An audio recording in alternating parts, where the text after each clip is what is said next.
Welcome back to the channel. In this series of videos looking at the Anbernic RG552, I've given my first impressions of the handheld, as well as try some 8, 16, 32-bit retro and PSP games. Today we're going to look at Sega's final two home consoles, the SEGA Saturn and the Dreamcast. How do these play on Anbernic's latest handheld? Let's find out. A quick word, I have a giveaway for a grey review unit for the RG552. The competition ends on January 10th in Malaysia and January 9th in the US. Full details at the end of the video. I want to thank Anbernic for sending it to me, and for these videos I'm using a black unit that I purchased myself, and full disclosure, Anbernic is not a part of the testing or creation of these videos, and all opinions are my own.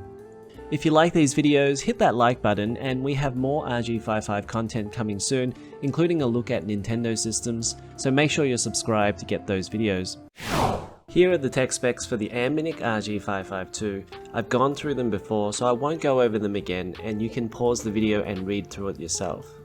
We're going to start with SEGA Saturn first, and I'm using the Yaba Sanshiro Pro standalone emulator that came preloaded. The easiest way to get games onto the handheld is to connect it to your PC with a USB-C cable. Drag the drop-down menu from the top and go to Developer Options. Here you want to select MTP or Media Transfer Protocol. That will open up Windows Explorer. You want to copy all your SEGA Saturn ROMs into the Yaba used games directory, and they need to be in the CHD format. If your ripped ROMs are in some other format, you'll need to convert them. I have a link in the description below to a couple of sources that convert your files to CHD, though I bear no responsibility as a result of any issues caused by these programs, so use them at your own risk. A reminder that longer gameplay videos of the games will be on the GymRPG2 channel. In terms of performance for these games, I've given 4 grades: bad, okay, good, and great. I wouldn't play these games on bad, and I'd only play them on okay if you must. There are some issues with good, and great plays best.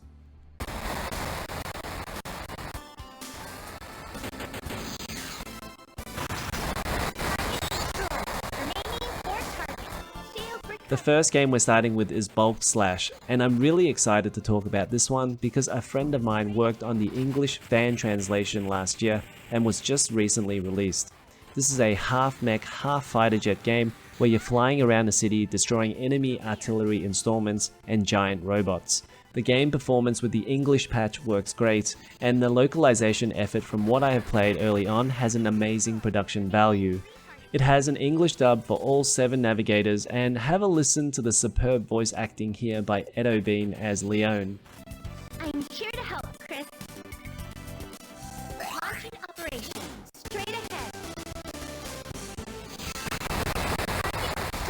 Remaining 1 target. Straight ahead. The whole production was community driven by a number of Saturn fans, so please go and check out their work on this one. I'll also leave a link to their behind the scenes progress on the project, which I found really interesting as well.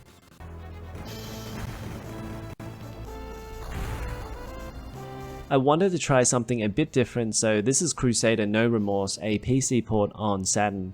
Now the PC game is pretty different in terms of how it looks, but the gameplay and levels are the same.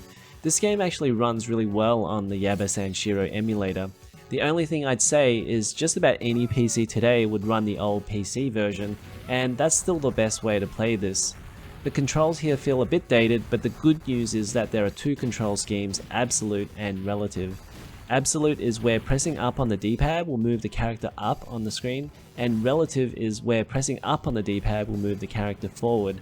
And as it's isometric, aiming and shooting can be a bit clunky, especially with a D-pad. If you play this on Mama's Boy, the lowest difficulty setting, it can still be a fun time.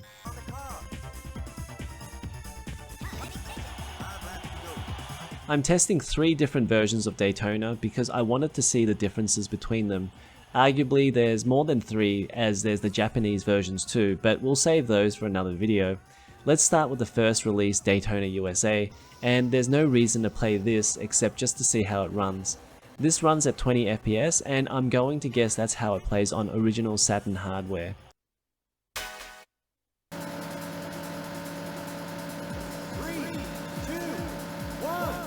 Daytona USA Championship Circuit Edition fares better. This runs pretty smooth and plays well.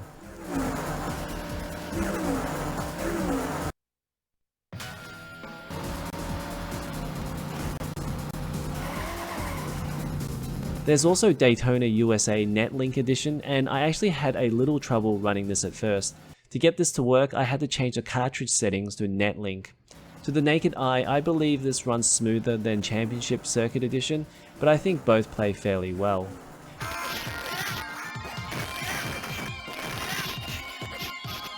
Next we have Guardian Heroes, and I was a little surprised by the performance here. The game looks superb on the RG552 screen, but there's quite a bit of slowdown and stuttering. I'm playing on the original resolution here with auto frame skip, and playing at higher resolutions just increases the amount of slowdown. Overall, you could still play this if you wanted to, but the performance isn't that great.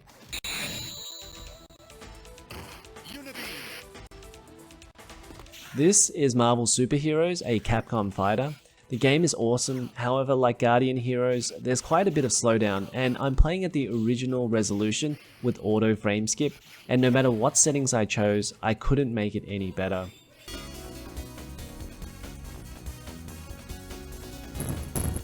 Nights into Dreams is one of the best games on Saturn, and here the game runs fine at 30 FPS. I didn't have any issues with this one.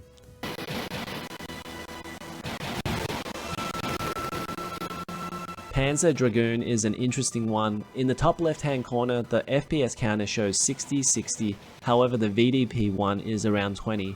Now I believe that this is the number of frames the Saturn emulator processor is outputting. With Panzer Dragoon, this most likely was a game that ran at 20 FPS on the original hardware, and it was designed to run this way. That said, there are some dips here on the RG552 to 18 or so, and this does make it feel like the game is not completely smooth. On the PowerKitty X18S, this runs pretty rock solid at 20 FPS.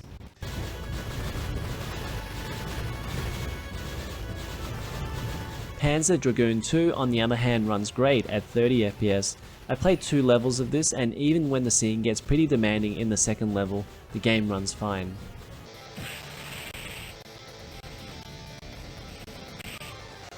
Finally, we have Virtua Fighter 2, and at the original resolution with an auto frame skip, this game plays fine. It does seem like there's a pretty high frame skip here, shown by the counter, so it's probably not as good as it could be, but it's still fairly playable in general.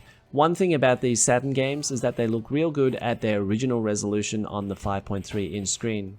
Overall, Saturn performance is okay. I expected the handheld to play everything as well as the PowerKitty X18S, however there are some games where it doesn't play as well.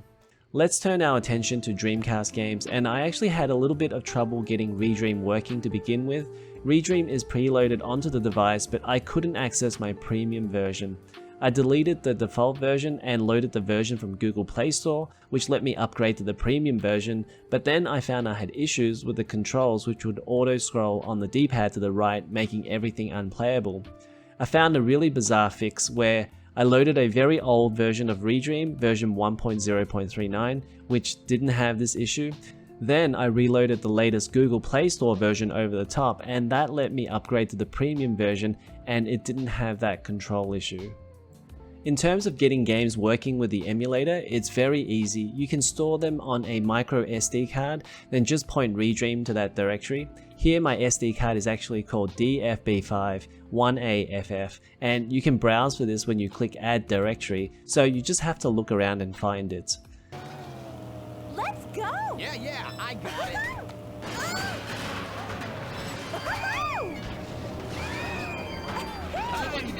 The first couple of games we'll talk about are the 2 Crazy Taxi games. For Crazy Taxi 1, the performance is generally good, though sometimes there is slowdown.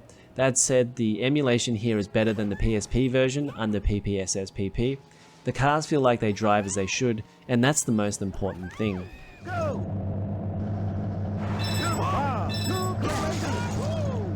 Crazy Taxi 2 is very similar in terms of performance. There's slowdown here as well. There's no way to reduce the resolution lower than 640 by 480, and auto frame skip is on, so performance is about as good as it gets. It's playable, but you won't get the perfect experience.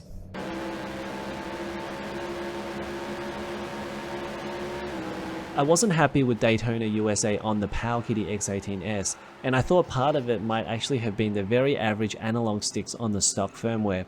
Here the controls are slightly better on the RG552, but again the driving is still really twitchy and the Saturn games I mentioned earlier drive better. In terms of performance, it seems like it runs well.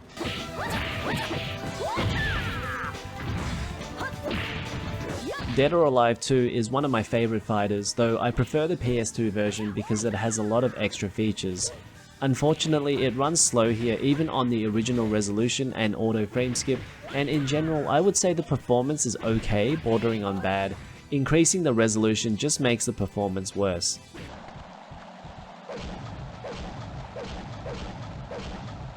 Gauntlet Legends is an arcade hack and slash game that is kinda crap by today's standards, but at the time it was kinda cool to see this type of game at the arcades. This plays pretty well here, all things considered.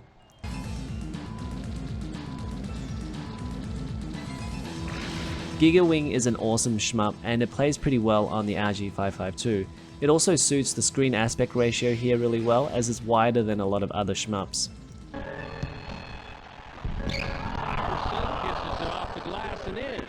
NBA 2K2 isn't great. The FPS counter runs at 40 and it feels like it's just running at 2/3 of the speed. The audio has issues as well. That said, I managed to get through a quarter of it without it crashing, so if you really want to, you could play it here.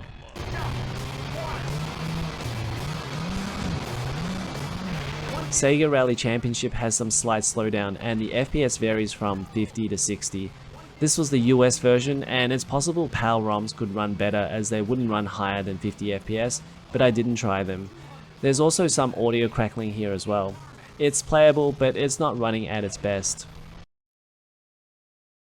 After trying Sonic Adventure 1 on the PAL Kitty X18S and finding the controls terrible, I decided to try Sonic Adventure 2 instead for the RG552, and the controls are improved, but they're honestly still not all that great. It still feels like controlling Sonic using an 8-way analog stick. The performance is similar to other demanding Dreamcast games. There's slowdown here to keep them from running at 60 FPS. It's disappointing because it's clear the chipset isn't quite powerful enough for Dreamcast 60 FPS.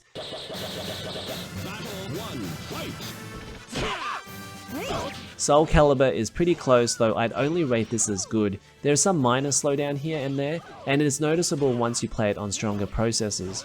On the whole, this performs above average versus other Dreamcast games, so it's not that bad.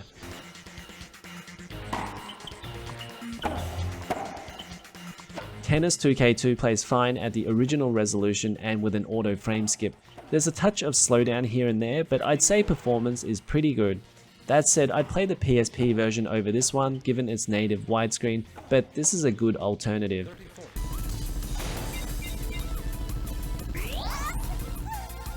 Triggerheart Exelica is the second shmup I tested. I wanted to find out if I could play this in vertical mode.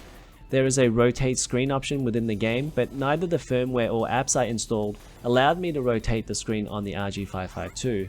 The rotate screen option in the game turned the screen the wrong way, where it would have been much better with the right analog and buttons at the bottom of the handheld. Otherwise the performance is just okay here. There's some slowdown as the game gets busy.